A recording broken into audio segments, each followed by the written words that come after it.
Pagi ini, kembali Roh Kudus meyakinkan batin saya bahwa sebagai seorang anak Allah, ditambah dengan keberadaan Bapa di sorga yang selalu menyediakan apapun yang kita butuhkan, bahkan sebelum kita menyadari akan adanya kebutuhan itu sendiri, pendek kata, Dia adalah Bapa yang selalu mendampingi, merancangkan masa depan yang gilang gemilang bagi kita, dan terus menuntun kita dengan kasih-Nya untuk meraih masa depan tersebut adalah merupakan kehendak Bapa untuk terus membawa kita menjalani kehidupan sehari-hari dalam dunia ini dengan terus menikmati realita kerajaan sorga dalam hidup kita. Dan itu artinya adalah tidak normal.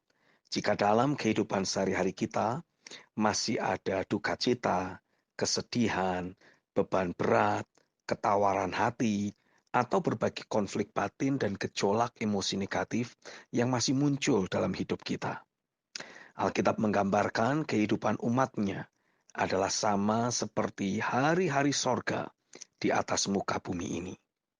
Kitab Ulangan pasal 11 ayat 18-21 menuliskan, "Tetapi kamu harus menaruh perkataanku ini dalam hatimu dan dalam jiwamu.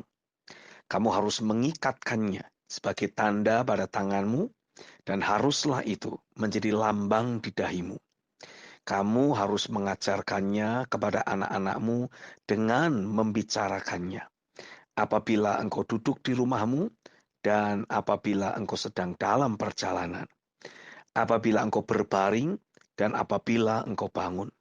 Engkau harus menuliskannya pada tiang pintu rumahmu dan pada pintu gerbangmu, supaya panjang umurmu dan umur anak-anakmu di tanah yang dijanjikan Tuhan dengan sumpah kepada nenek moyangmu untuk memberikannya kepada mereka selama ada langit di atas bumi."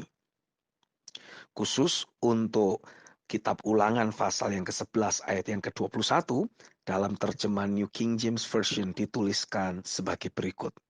"That your days and the days of your children may be multiplied in the land of which the Lord swore to your fathers to give them, like the days of the heavens above the earth."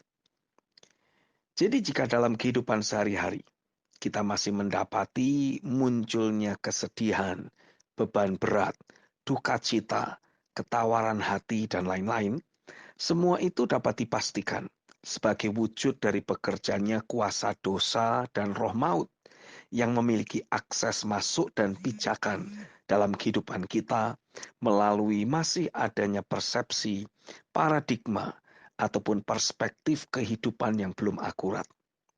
Jadi pada hari-hari ini, teruslah bersyukur jika Anda masih mendapati kehidupan sehari-harimu terus diganggu oleh berbagai emosi negatif.